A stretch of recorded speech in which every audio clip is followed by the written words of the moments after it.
أعوذ بالله من الشيطان الرجيم.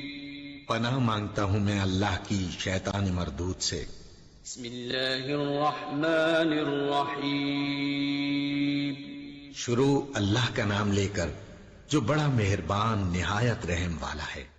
والذين إذا فعلوا فاحشة أو ظلموا أنفسهم ذكروا الله فاستغفروا لذنوبهم ومن يغفر الذنوب إلا الله ولم يصروا على ما فعلوا وهم يعلمون.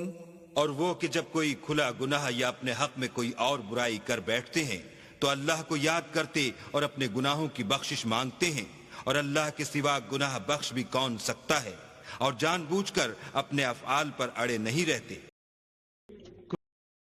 الحمدللہ العزیز الغفار والصلاة والسلام علی سید الابرار. اما بعد، اعوذ باللہ من الشیطان الرجیم من حمزہ ونفخہ ونفثہ. بسم اللہ الرحمن الرحیم. تلک حدود اللہ ومن یطع اللہ ورسولہ یدخلہ جنات تجری من تحتها الانہار خالدین فیہا وذالک الفوز العظیم.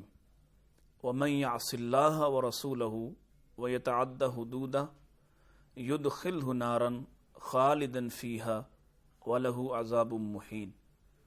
صدق اللہ العلی العظیم. ناظرین اکرام، پروگرام روشنی کے ساتھ میں ہوں آپ کا میزبان ڈاکٹر مطیع اللہ باجوہ. آج ہم گناہ اور توبہ کی حقیقت کے حوالے سے کچھ گزارشات آپ کے سامنے رکھیں گے. انسان خطاؤں کا پتلا ہے،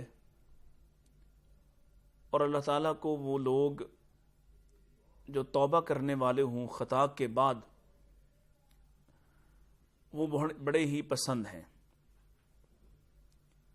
نبی مکرم صلی اللہ علیہ وسلم کی زبان اقدس سے آسمان والے کا ایک پیغام حدیث کی صورت میں، حدیث قدسی: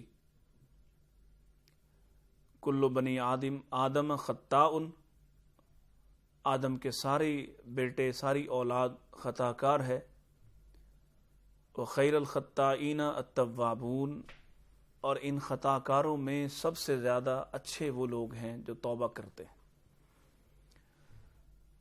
یعنی گناہ تو ان سے سرزد ہوگا، خطائیں ان سے یقیناً صادر ہوں گی. اصل بات یہ ہے کہ ان گناہوں یا ان خطاؤں کے بعد یہ کون سا رویہ اختیار کرتے ہیں.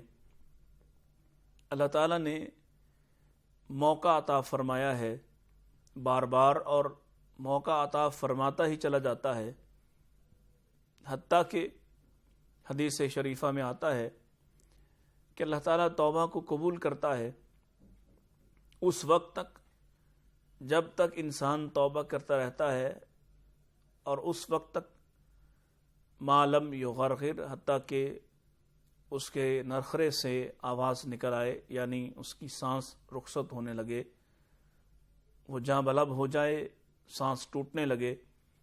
اس وقت تک اللہ تعالیٰ اس خطا کار کو، اس مذنب کو، اس گناہ گار کو موقع دیتا ہے، اور واپس آنے اور پلٹنے کی راہیں کھلی رہتی ہیں. سب سے پہلے جاننا یہ ضروری ہے کہ گناہ کیا ہوتا ہے اور اس کے کیا اثرات مرتب ہوتے ہیں، اور پھر ہم اس کے بعد آئیں گے کہ توبہ کی کیا حقیقت اور کیا اہمیت ہے. ایک تعریف تو نبی کریم علیہ الصلوۃ والسلام نے ارشاد فرمائی ہے گناہ کے حوالے سے، خطا کے حوالے سے. آپ ارشاد فرماتے ہیں: الاسم ما حاک فی صدرک. بلکہ اس سے پہلے اگر نیکی کی تعریف کر دی جائے تو وہ زیادہ بہتر معلوم ہوتا ہے کہ جناب رسول اکرم صلی اللہ علیہ وسلم نے پہلے نیکی کی ہی تعریف فرمائی اور فرمایا البر حسن الخلق، نیکی حسن خلق ہے، نیکی اچھی عادت ہے، یعنی فطرت کے مطابق، اپنی فطرت کے مطابق کام کرنا اور فطرت کے تقاضوں کے مطابق کام کرنا اور اللہ کے قانون فطرت کے مطابق کام کرنا، یہ نیکی ہے، اچھی عادات نیکی ہیں۔ پھر فرمایا والاسم ما حاک فی صدرک، اور گناہ یہ ہے، اسم یہ ہے جو تیرے دل میں چبھ جائے، وَكَرِهْتَ أَن يَطَّلِعَ عَلَيْهِ النَّاسُ، اور تو اس بات کو ناپسند کرے کہ تیری اس بات سے، تیری اس حرکت سے، تیرے اس کام سے لوگ واقف ہو سکیں، لوگ جان لیں یا لوگوں کو اس کا پتہ چل جائے۔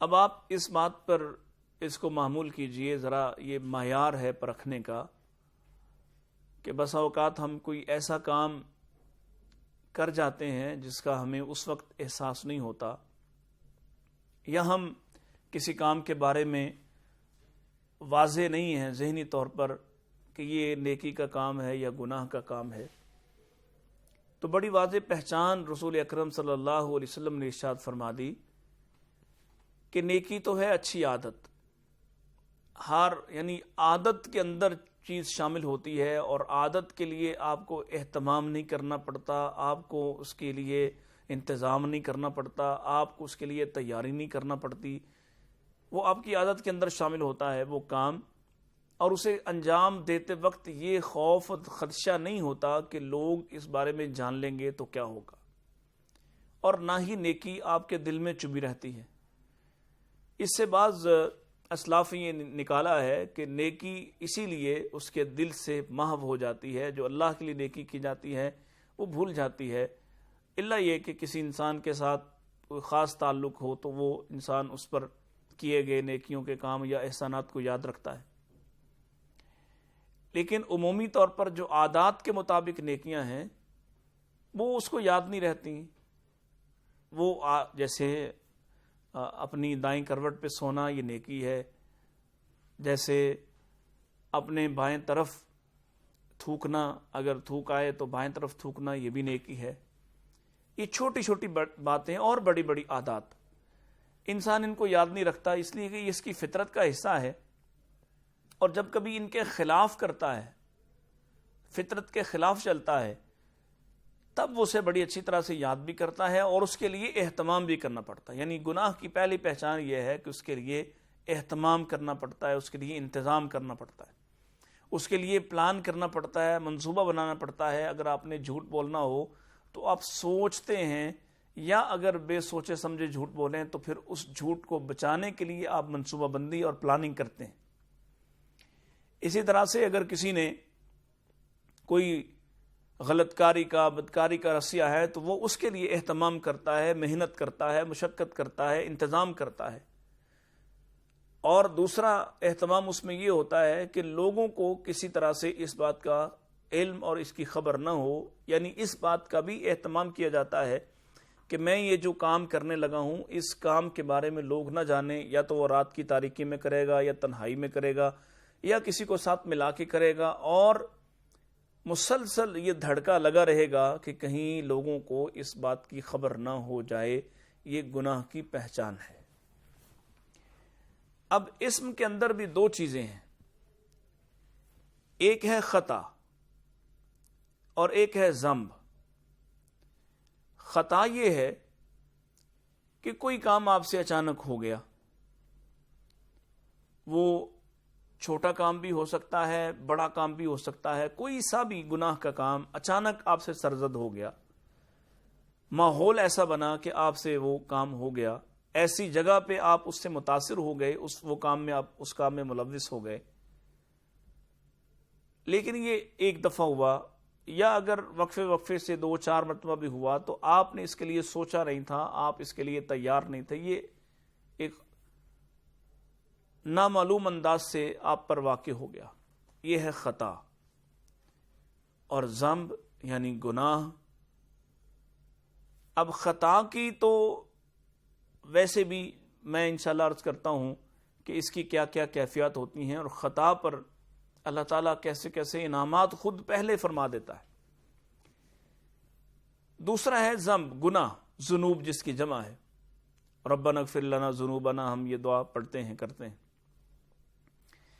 یہ جو ذنب ہے یہ طے شدہ منصوبے کے تحت، پلاننگ کے ساتھ، لوگوں سے بچتے ہوئے، تمام تر احتیاط سامنے رکھتے ہوئے، کوئی خفیہ منصوبہ بنا کے، تنہائی کی جگہ پر یا مخصوص لوگوں کے ساتھ مخصوص انداز سے مخصوص محافل میں انجام دیا جاتا ہے۔ یہ جو اہتمام ہے، اہتمام سے کیا جانے والا گناہ کا کام ہے، اس کو ذنب کہیں گے، اور اسی کی جمع گناہ ذنوب ہے۔ جہاں تک خطا کی بات ہے تو حدیث مبارکہ میں اس کے لیے آتا ہے کہ اللہ تعالیٰ اس کو موقع دیتا ہے، اس کو وقت دیتا ہے، اور فرشتے اس کی خطا کو نہیں لکھتے۔ 6 گھنٹے، 6 ساعات ان کے الفاظ ہیں، 6 گھنٹے اس کے لوٹنے، اس کی توبہ کا انتظار کیا جاتا ہے۔ اگر یہ 6 گھنٹوں کے اندر اندر توبہ کر لے تو یہ گناہ لکھا ہی نہیں جاتا، یہ جو خطا سے ہوا، یہ جو چھوٹے گناہوں میں آتا ہے۔ اور اگر بڑا گناہ ہے تو پھر اللہ سے رجوع کرتا ہے، تو اس پر بھی ایک بڑا طبقہ جو اسلاف کا، محدثین کا، مفسرین کا اس بات پر متفق ہے، بڑا گناہ بھی اگر یہ کرنے کے فوری بعد 2 رکعت نماز ادا کرے اور اللہ سے توبہ کرے، اللہ سے معافی مانگے، تو اللہ اس کو معاف کر دیتے ہیں۔ اور بعض کے نزدیک یہ ہے کہ نہیں، بڑا گناہ لکھا جاتا ہے اور توبہ کے بعد اللہ تعالیٰ اس کو چاہے تو معاف کر دے اور چاہے تو باقی رکھے۔ سو پہلا حصہ جو گناہ کا ہے، گناہ کی حقیقت میں ہم یہ جاننا چاہ رہے ہیں کہ اس کا پہلا حصہ خطا ہے۔ اگر وہ کر چکا، ہو گیا، اچانک ہوا، بے سوچے سمجھے ہو گیا، ایسا ماحول بنا، ایسے حالات بنے کہ اس نے ایسا کر لیا، کسی چیز سے متاثر ہو کر اس کی طرف لپک اٹھا اور ایک گناہ کر لیا، وہ خطا ہے۔ اس خطا کے لیے 6 گھنٹے مہلت دی جاتی ہے۔ 6 گھنٹے میں توبہ کر لے، واپس آ جائے، معافی مانگ لے، نادم ہو جائے، تو اللہ وہ گناہ، اس کے فرشتے اس کو لکھتے ہی نہیں ہیں۔ اسی طرح گناہ کا اور نیکی کا ایک اور فرق بھی سامنے رکھیے کہ گناہ تب تک نہیں لکھا جاتا جب تک وہ واقع نہیں ہو جاتا، جب تک کر نہیں لیا جاتا، اور نیکی کا ارادہ کرتے ہی اللہ تعالیٰ اس کو، فرشتے کو حکم دیا جاتا ہے کہ اس کی نیکی کو لکھ لو۔ وہ 1 مرتبہ کی نیکی لکھ لیتا ہے، ابھی ارادہ کیا ہے، اور جیسے ہی اس ارادے پر عمل کیا جاتا ہے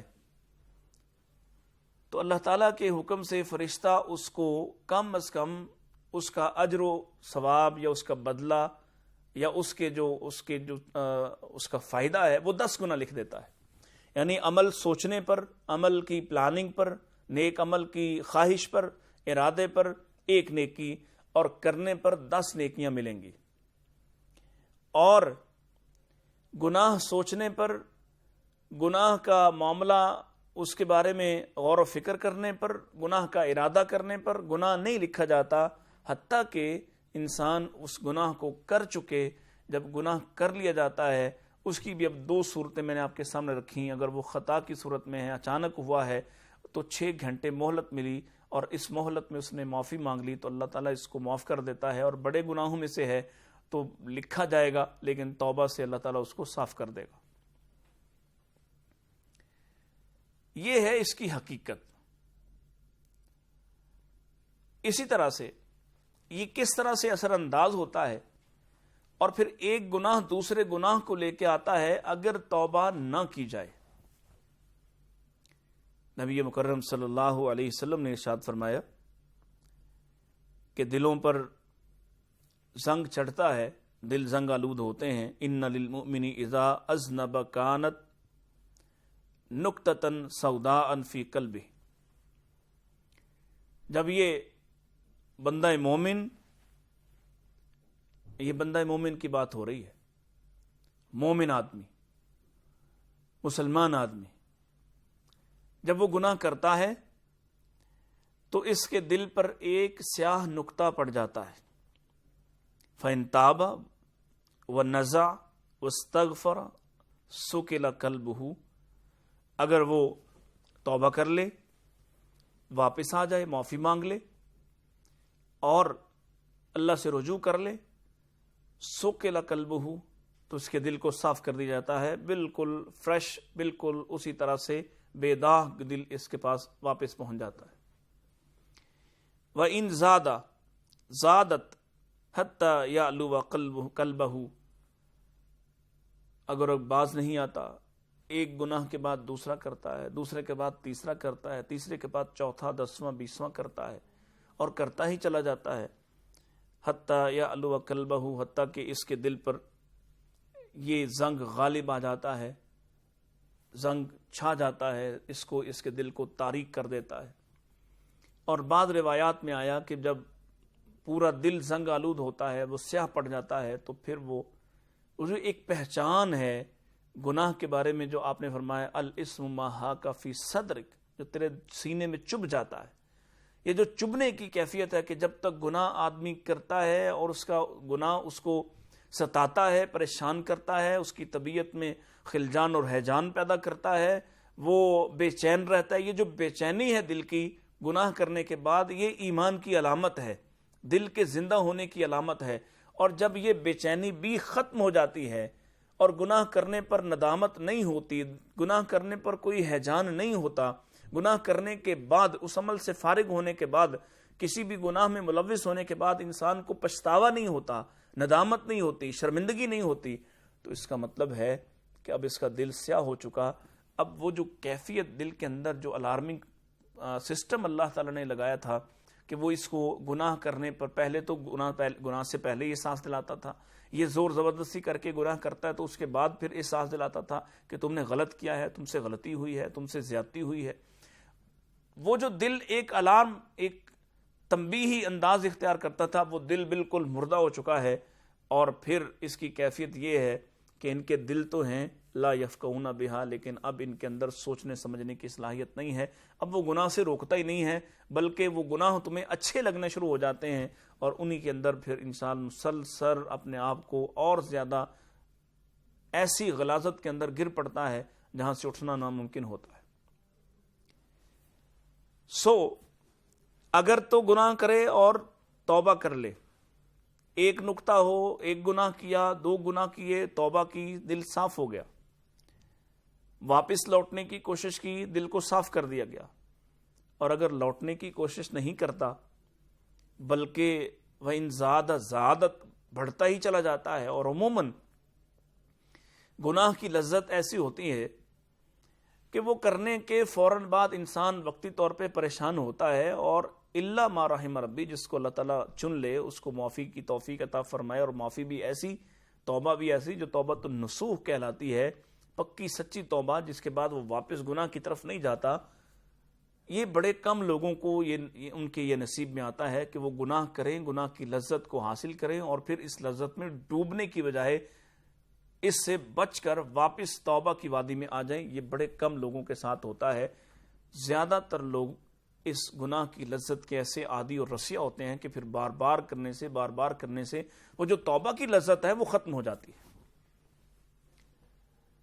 لہذا مومن بندے کو کیا کرنا چاہیے؟ جب گناہ کرے، اولاً تو گناہ کرنے نہیں چاہیے، ان گناہوں کے قریب جانے. جیسے دیکھیے اللہ تعالیٰ نے قرآن مجید میں اسی لیے ارشاد فرمایا لا تقربوا الزنا، زنا کے قریب نہ جاؤ، انہ کان فاحشہ وساء سبیلا، یہ فحاشی کا کام ہے اور بڑا ہی برا رستہ ہے. اب جو آدمی ایک مرتبہ اس وادی میں اترتا ہے تو پھر اس کا رکنا بڑا مشکل اور محال ہوتا ہے. اسی لیے اللہ تعالیٰ نے مردوں کو کہا کہ تم اپنی آنکھوں کو نیچے رکھو، اور عورتوں سے کہا کہ تم آپ اپنے چہروں کو ڈھانپ کے نکلو، اپنے وجود کو ڈھانپ کے نکلو، اپنے بدن اور اپنے اعضاء کو ڈھانپ کے نکلو.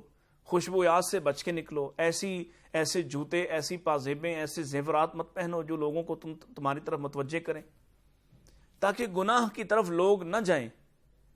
اور پھر ان کو بھی حکم دیا کہ تم مزید اپنی سر سے پاؤں تک چھپ کر نکلنے کے بعد پھر بھی اپنی آنکھوں کو چھپانا، ڈھانپنا ہے اور نیچے کرنا ہے، تاکہ کیوں حدیث میں آتا ہے النظر سہم مسموم من سہام ابلیس، یہ جو نظر ہے، نظر دیکھنا، یہ گناہ کی ابتدا کا ایک شاخسانہ ہے۔ گناہ کی ابتدا نظر سے ہوتی ہے۔ ان گناہوں کا تعلق جن کا مرد عورت کے ساتھ تعلق ہے، ان سارے گناہوں کا تعلق آنکھ سے ہوتا ہے۔ ابتدا آنکھ سے ہوتی ہے، اور آنکھ کو دیکھ کر ایک دوسرے کو متاثر کرتی اور ایک دوسرے کو دعوت گناہ دیتی ہے۔ اس لیے فرمایا النظر سہم مسموم من سہام ابلیس، ابلیس کے پہلے زہر آلود تیروں میں سے ایک تیر نظر ہے، آنکھ سے دیکھنا، آنکھ سے رابطہ کرنا۔ آج کے دور کا یہ سب سے بڑا مسئلہ ہے۔ اس کے بعد آگے پھر وادی ہے، اس میں انسان اتر جاتا ہے، رکتا ہی نہیں ہے، اور ایک گناہ کرتا ہے، اس کی لذت چھا جاتی ہے، شیطان وسواس ڈالتا ہے، وسوسے ڈالتا ہے، اور زیادہ اس کو مزین کر کے اس گناہ کو پیش کرتا ہے، اور انسان گناہ کے بعد ایک گناہ، دوسرا گناہ، تیسرا گناہ، اور اس وادی میں ایسا اترتا ہے، ایسا لڑکتا ہے کہ پھر توبہ کی لذت رخصت ہو جاتی ہے۔ توبہ کیا ہوتی ہے یہ بھول جاتا ہے، اور پھر شیطان ایک اور کام کرتا ہے، وَزَيَّنَ لَهُمُ الشَّيْطَانُ أَعْمَالَهُمْ فَصَدَّهُمْ عَنِ السَّبِيلِ وَهُمْ لَا يَهْتَدُونَ۔ ان کے اعمال، وہ جو غلط اعمال ہیں، کسی نشہ کرنے والے کو پھر نشہ برا نہیں لگتا، اسے اچھا لگتا ہے، اسے لگتا ہے کہ یہی دنیا ہے۔ کسی جھوٹ بولنے کے عادی کو جھوٹ برا نہیں لگتا، کسی بدکاری کے رسیا کو بدکاری بری نہیں لگتی، اور ایسے ہی دیگر گناہ جتنے بھی ہیں، وہ سود سے لے کر ایک انسان اور انسان سے لے کے ایک اجتماع تک جتنے گناہ ہیں، زین لہم الشیطان اعمالہم، شیطان کیا کرتا ہے، ان گناہوں کو مزین کر کے، خوبصورت کر کے ان کے سامنے پیش کر دیتا ہے۔ فصدہم عن السبیل، اور ان کا راستہ، وہ جو توبہ کا راستہ ہے، وہ جو اللہ کی طرف جانے والا راستہ ہے، صراط مستقیم کا راستہ ہے، اس کو کاٹ دیتا ہے، روک دیتا ہے، اس کے سامنے بلاک لگا دیتا ہے، اس تک رسائی مشکل بنا دیتا ہے۔ وَهُمْ لَا يَهْتَدُونَ، اور اللہ تعالیٰ فرماتے ہیں پھر جب اس طرح سے گناہوں کے اندر یہ لتڑ جاتا ہے، اس طرح سے اندر یہ گم ہو جاتا ہے، تو پھر اسے اس گمراہی میں ہدایت کا راستہ نظر نہیں آتا۔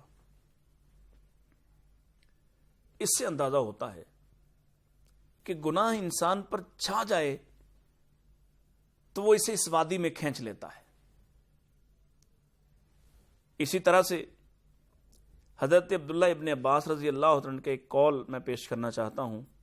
گناہ اور نیکی کا فرق واضح کیا انہوں نے، فرمایا ان للحسنۃ ضیاء فی الوجہ ونورا فی القلب، نیکی کیا کرتی ہے، یہ چہرے کو روشن کر دیتی ہے، ونورا فی القلب، اور دل کے اندر ایک روشنی پھوٹ پڑتی ہے، وہ روشنی ہدایت کی روشنی ہے۔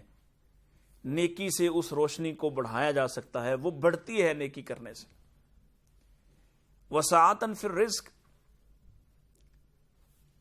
نیکی کرتے جاؤ رزق بڑھتا جاتا ہے، لازمی سی بات ہے۔ وسعۃ فی الرزق، رزق کا بڑھنا ہرگز یہ نہیں ہے کہ اس کے پاس پیسے بڑے ہو جائیں گے، اس کے پاس جائیداد بڑی ہو جائے گی۔ رزق کا تعلق صرف اس دنیا کے سامان اور اس دنیا کی زینت سے اور اس دنیا کی آسائش اور جائیداد سے نہیں ہے۔ رزق کا تعلق آپ کی موجودہ زندگی سے بھی ہے، اور ساتھ ہی ساتھ آپ کی اس کے بعد والی زندگی سے بھی ہے۔ وسعۃ فی الرزق، اور رزق بڑھ جاتا ہے۔ وقوۃ فی البدن، نیکی کرنے والے بدن کو آپ کبھی مزمحل، نڈھال، تھکا ہوا نہیں، قوتاً فی البدن، بدن کے اندر ایک انوکھی سی طاقت محسوس ہوگی۔ ومحبۃ فی قلوب الخلق. اور بڑی خوبصورت بات ارشاد فرمائی، لوگوں کے دلوں میں نیکی کرنے والے کی محبت اللہ ڈال دیتا ہے. آپ دیکھیے کہ عمومی طور پر عوام الناس کسی ظالم سے، کسی چور سے، کسی معاشرے کے دشمن سے، کسی دہشت گرد سے لوگ محبت نہیں کر رہے ہوتے، بلکہ جو نیک لوگ ان کے اندر، ان کے خاندانوں میں، ان کے محلوں میں، ان کے شہروں میں، ان کے ملکوں میں جو لوگ معروف ہوتے ہیں نیکی کی بنیاد پر، ان کی محبت ان کے دلوں میں اللہ تعالیٰ ڈال دیتا ہے. اور وہ حدیث، اس سے تو صاف پتہ چلتا ہے کہ اللہ جن سے محبت کرتا ہے، اللہ پھر منادی فرماتا ہے فرشتوں کے مابین کہ میرے فرشتوں، میں فلاں اپنے بندے سے محبت کرتا ہوں، تم بھی اس سے محبت کرو. اور فرشتے پھر پوری کائنات میں پھیل جاتے ہیں اور یہ پیغام انسانوں تک پہنچ جاتا ہے کہ اللہ فلاں سے محبت کرتا ہے، آسمان کے فرشتے فلاں سے محبت کرتے ہیں، لہذا انسانوں تم بھی اس سے محبت کرو. یہ جو دلوں کے اندر حکومتیں اللہ قائم کرواتا ہے اور دلوں کے اندر بس جاتے ہیں کچھ لوگ جن کو کبھی آپ نے دیکھا بھی نہیں ہوتا، کبھی آپ سے ان کا تعلق بھی نہیں ہوتا، لیکن ان کے بارے میں سن کر یا ان کی کسی بات سے متاثر ہو کر یا ان کا کوئی پیغام آپ تک پہنچا تو آپ اس سے متاثر ہو کر ان سے محبت کرنے لگتے ہیں. یہ اللہ کی رحمت کی بنیاد پر ہوتا ہے. اسی طرح ارشاد فرمایا گناہ کے حوالے سے وَإِنَّ لِلسَّيِّئَةِ سَوَادًا فِي الْوَجْهِ، برائی، گناہ سب سے پہلے یہ چہرہ سیاہ کرتی ہے. چہرہ سیاہ ہونا دو علامتوں کی، ایک تو علامتی طور پر بھی ہو سکتا ہے، بظاہر کسی گناہگار کا چہرہ چمکتا ہو اور وہ سمجھے کہ اس پر بڑا نور چھایا ہے،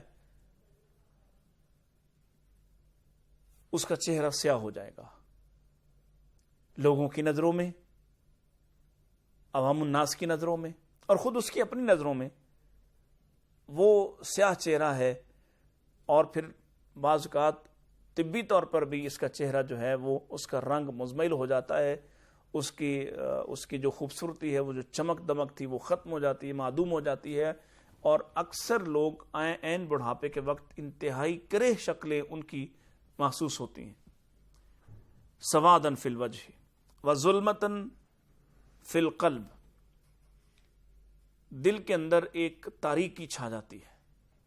گناہ، مسلسل گناہ کرنے والا دل تاریک ہو جاتا ہے، اور اب اس دل سے یا اس زبان سے کبھی روشنی والی بات نہیں نکلتی، مسلسل تاریکی بانٹنے والا بن جاتا ہے.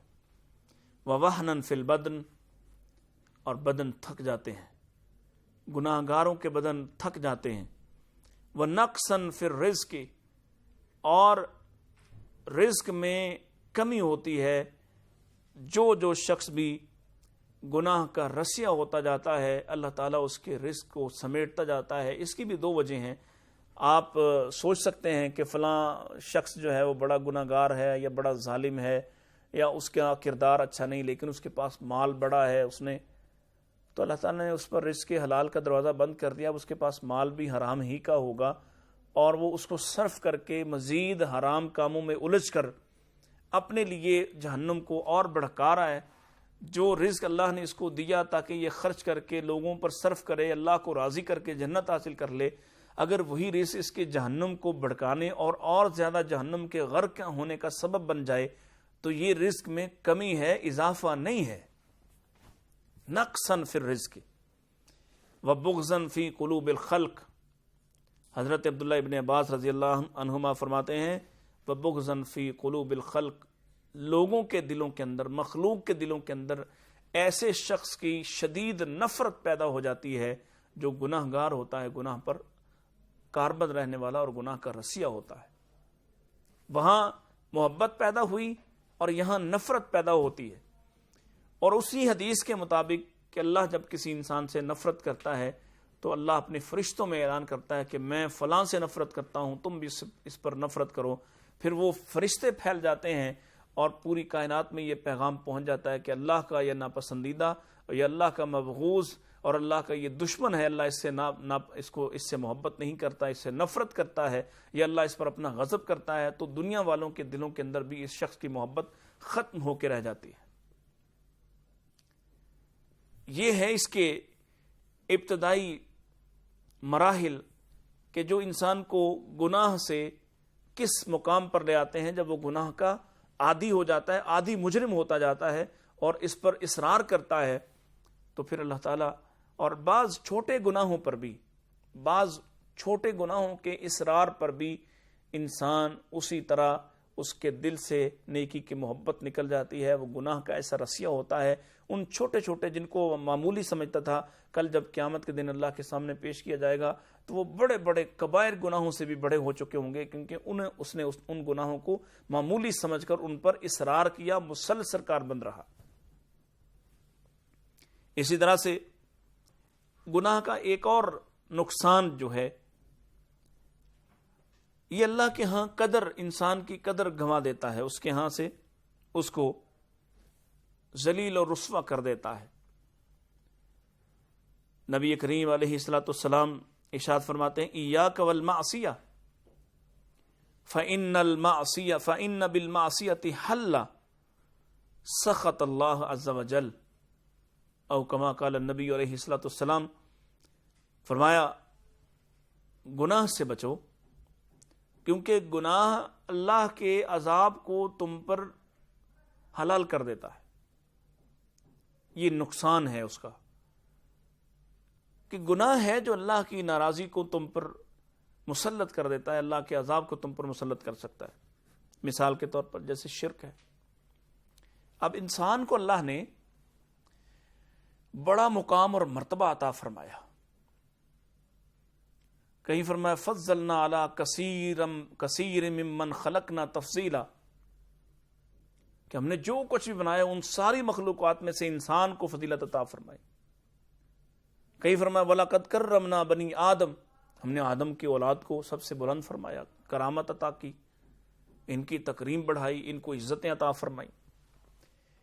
اسی طرح سے کہیں ارشاد فرمایا لَقَدْ خَلَقْنَا الْإِنسَانَ فِي أَحْسَنِ تَقْوِيمٍ، ہم نے اسے بہترین تقویم پر، بہترین جو اس کا مقام ہے اس پر اس کو کھڑا کیا، اس پر بنایا ہے،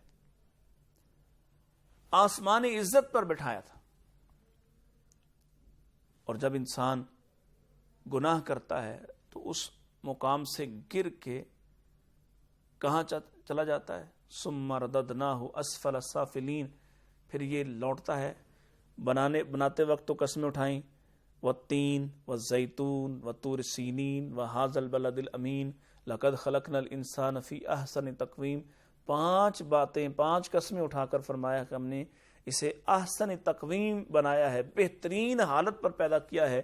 ثم رددناہ اسفل السافلین، پھر یہ اپنے آپ کو گراتا ہے اور گرا کے ان اسفل السافلین کے اندر گر پڑتا ہے جہاں سے اٹھنا محال، جہاں سے نکلنا محال ہوتا ہے۔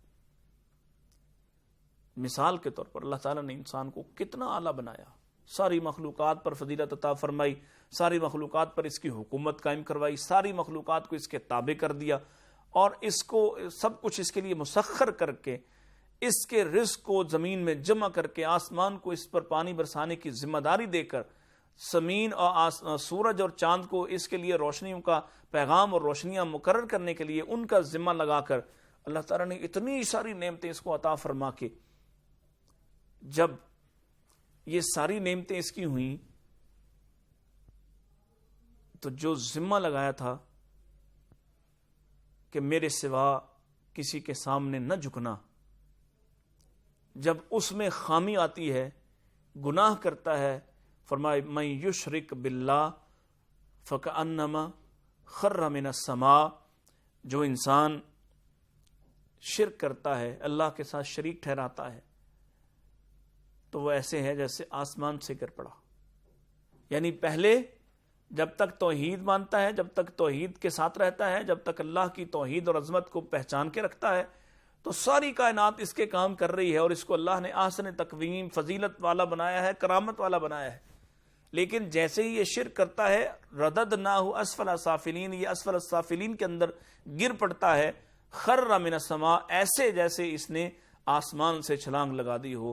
آسمان سے جب گرتا ہے تو قرآن مجید نے فرمایا کہ پھر اس کے ساتھ یہ ہوتا ہے فَتَخْطَفُهُ الطَّيْرُ، راستے میں اس گرے ہوئے جس کو ہوائیں اس کو بالکل نوچ ڈالتی ہیں، اور جو آسمان سے گرے گا اتنا زمین اور آسمان کا فاصلہ، اور گرنے سے اس کی جو ہڈیوں کے پنجر اور اس کے جو بوٹیاں نوچی جائیں گی، اس کی کیفیت یہ ہوتی ہے فَتَخْطَفُهُ الطَّيْرُ، اس بے وزن انسان کو اللہ کے فرشتے، اللہ کے پرندے جو ہیں اس کی بوٹیاں نوچ لیں، یعنی اس کی کوئی حیثیت اور وقت نہیں ہے اس کے گوشت کو نوچ کے کھا جائیں.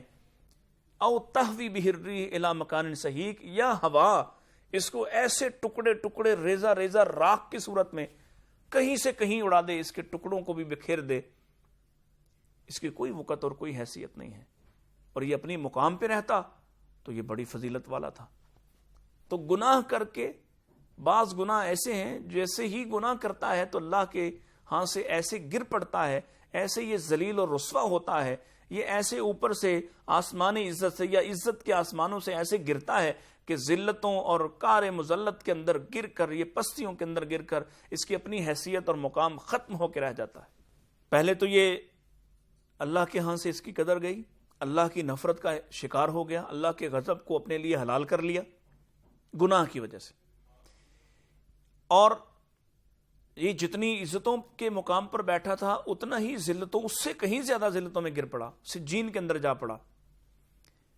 پھر یہ شیطان کا قیدی ہو جاتا ہے، وہ اس کے ساتھ کھیلتا ہے. اور اللہ تعالیٰ فرماتے ہیں مَن یعش عن ذکر الرحمن نقیض لہ شیطان فہو لہ قرین. یہ اللہ تعالیٰ سے جب دور ہٹتا ہے، گناہ کے راستوں پہ چلتا ہے، نقیض لہ شیطان، اس کو وہ جکڑ لیتا ہے، اس کو پکڑ لیتا ہے، پھر وہ اپنی مرضی سے اسے نچاتا ہے، کھلاتا ہے، اس کو اپنی مرضی کے کاموں پہ لگاتا ہے. یہ اس کی عقل موف ہو جاتی ہے، جیسے قرآن نے کہا لہم قلوب لا یفقہون بہا ولہم آذان لا یسمعون بہا. ان کے دل تو ہیں لیکن یہ سوچتے ہی نہیں اس سے. ان کی آنکھیں ہیں، وَلَهُمْ أَعْيُنٌ لَا يُبْصِرُونَ بِهَا، آنکھیں ہیں لیکن دیکھتے نہیں، آذان ہیں، کان ہیں لیکن یہ سنتے ہی نہیں ہیں. أُولَئِكَ كَالْأَنْعَامِ، یہ ایسے ہیں جیسے ڈنگر، مویشی، چوپائے ہوں. نہیں، چوپائے بھی تو اللہ کے کام پہ لگے ہوئے، چوپائے بھی تو اللہ کی مرضی کے کام کرتے. چوپائے اتنے طاقتور ہونے کے باوجود انسانوں کو متحد کیا گیا انسانوں کے، تو کوئی چوپایا انکار نہیں کرتا. بھینس ہے تو وہ دودھ دیتی ہے، کوئی گھوڑا اور اونٹ ہے تو وہ سواری اور بوجھ لادنے کے کام آتا ہے. تو کوئی چوپایا بھی انسان کا انکار نہیں کرتا، جس کام پہ اللہ نے ان کو لگایا اس فطرت سے انکار نہیں کرتے. یہ چوپائے بھی نہیں ہیں، بل ہم ازل، ان چوپایوں سے بھی گئے گزرے اور ان سے بھی ذلیل جگہ پہ ہیں، ان سے بھی گمراہ ہیں. گمراہ تو چوپائے نہیں ہو سکتے، بل ہم ازل، اس سے بھی گئے گزرے درجے پہ ہیں. اور بعض مفسرین نے کہا کہ یہ مثال دی اللہ نے، تمثیل بیان فرمائی ان لوگوں کی جن کے دل سوچتے نہیں، کان سنتے نہیں، آنکھیں دیکھتے نہیں، یا حق سے بے بہرا ہو چکے. یہ ایسے ہیں جیسے سور ہوں، بل ہم ازل.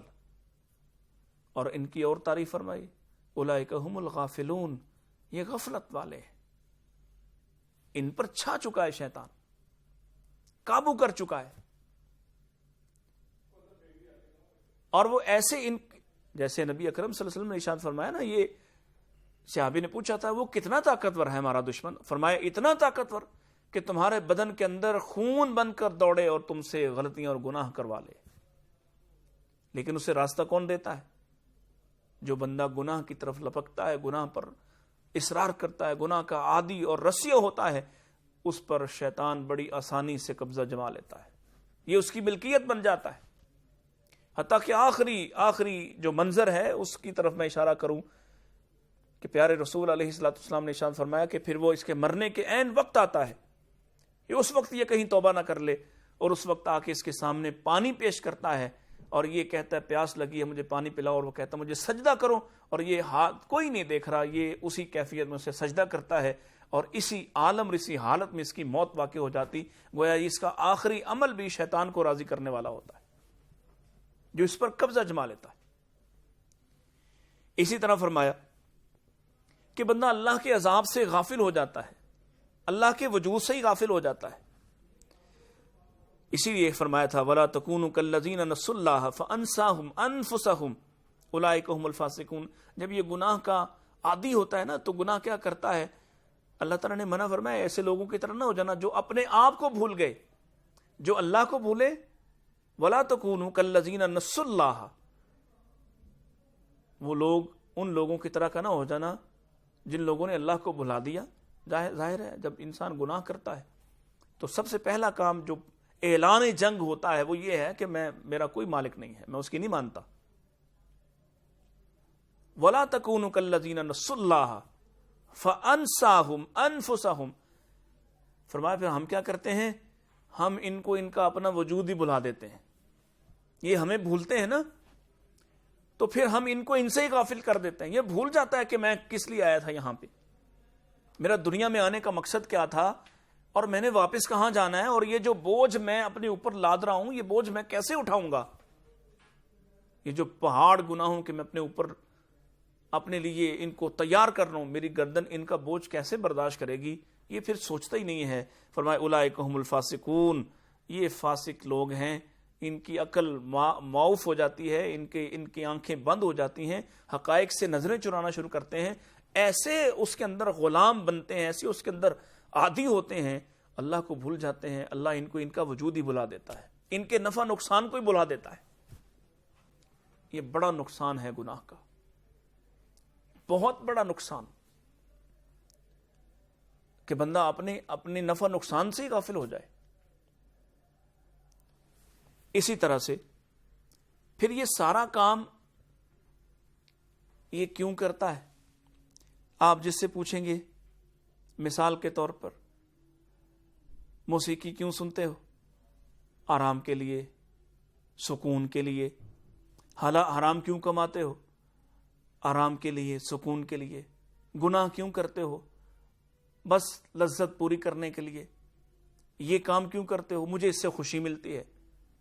تو اللہ تعالیٰ نے اسی لیے ارشاد فرمایا کہ جب یہ گناہ کرتا ہے تو اس کو ہم مفلوق الحال کر دیتے ہیں، اس کا سکون چین اس سے چھین لیتے ہیں. حالانکہ ہم نے بتایا تھا کہ تیرے لیے جو راحت، آرام، سکون ہے، الا بذکر اللہ وتطمئن القلوب، اللہ کی یاد میں، اللہ سے تعلق میں تیرے لیے سکون، اطمینان تھا. لیکن انسان یہ سمجھا کہ اپنی خواہشات پوری کرنے میں میرے لیے سکون، اطمینان اور راحت ہے. تو اس لیے اللہ تعالیٰ فرماتے ہیں من اعرض عن ذکری فإن له معیشۃ ضنکا. وہ جو ہماری یاد سے غافل ہوتا ہے نا تو ہم پھر اس کی معیشت کو تنگ کر دیتے ہیں. معیشت کا تنگ ہونا ہرگز یہ مطلب نہیں ہے کہ پیسے چھین لیتا ہے اللہ، بلکہ بسا اوقات تو ایسے لگتا ہے جیسے اللہ اپنے دشمنوں کو پیسے زیادہ دیتا ہے، رزق زیادہ دیتا ہے، دنیاوی مال و متاع، جائیداد، طاقت، قوت، اختیار، اقتدار زیادہ بانٹتا ہے. لیکن اللہ ان سے آرام، راحت، چین اور سکون اور سکھ چھین لیتا ہے. اور دوسرا قیامت کے دن کی بات، وَنَحْشُرُهُ يَوْمَ الْقِيَامَةِ أَعْمَىٰ، جب قیامت کے دن آئے گا تو ہم ان راحتوں کے عادی اور رسیا کو اندھا کر کے کھڑا کریں گے جس نے ہمیں بلا دیا تھا، اور یہ کہے گا قال رب لما حشرتنی اعمی وقد كنت بصیرا. یہ چیخے گا اللہ میں تو دنیا میں دیکھنے والا تھا، میں اندھا کیسے ہو گیا؟ تو اللہ تعالیٰ فرمائیں گے یہ ان باتوں کی وجہ سے ہے، ہم نے اپنی آیات تیرے پاس بھیجی تھیں، فنسیتہا، تو ان کو بھول گیا، وَكَذَلِكَ الْيَوْمَ تُنْسَى، آج ہماری بھولنے کی باری ہے.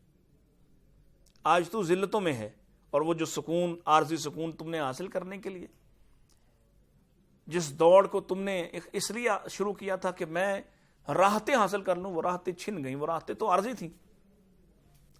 اسی طرح سے اللہ تعالیٰ گناہگار کو برکت سے محروم کر دیتا ہے. اس کے مال، کمائے ہوئے مال میں بھی برکت نہیں ہوتی، اس کے گھر میں برکت نہیں ہوتی، اس کے کاموں میں برکت نہیں ہوتی، اس کی زندگی میں برکت نہیں ہوتی. وہ ایک آزار سے نکلتا ہے تو دوسرے میں، دوسرے سے نکلتا ہے تو تیسرے میں، اور اس کو چین نہیں آتا. علم چھین لیتا ہے اللہ تعالیٰ. گناہگاروں کے پاس اللہ علم نہیں رہنے دیتا. اور اس علم سے مراد دنیا کا علم نہیں ہے، اس علم سے مراد وحی کا علم ہے، اس علم سے مراد قرآن اور حدیث اور سنت کا علم ہے، اس علم سے مراد نیکی کا علم ہے، وہ علم جو اس کی آخرت کو سنوار سکتا تھا وہ علم اس اللہ سے چھین لیتا ہے۔ یہ دنیا کے علم پہ تو ناز کرتا ہے لیکن آخرت کے بارے میں، اتنی بڑی حقیقت کے بارے میں یہ اپنی آنکھیں بند کر لیتا ہے، اس لیے کہ اللہ نے اس سے وہ راستہ ہی چھین دیا ہے۔ اور پھر اس سے یہ غلطی کا احساس ختم ہو جاتا ہے، غلط ہوا مجھ سے یہ ہی بھول جاتا ہے، اور یہ اصرار کرتا ہے گناہوں پر۔ اس کے لیے لازم ہے کہ توبہ کا فلسفہ سمجھ آئے۔ آج کی اس نشست میں ہم نے آپ کے سامنے گناہ کیا ہوتا ہے، اس کی حقیقت کیا ہے، یہ آپ کے سامنے رکھا ہے۔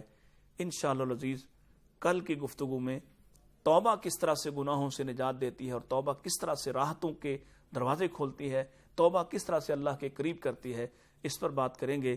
ہماری اسکرین پر واٹس ایپ نمبر اور ای میل ایڈریس آپ دیکھ رہے ہیں، اپنی آراء سے، اپنے مشوروں سے اور اپنے سوالات سے ضرور آگاہ فرمائیے گا۔ السلام علیکم ورحمۃ اللہ وبرکاتہ۔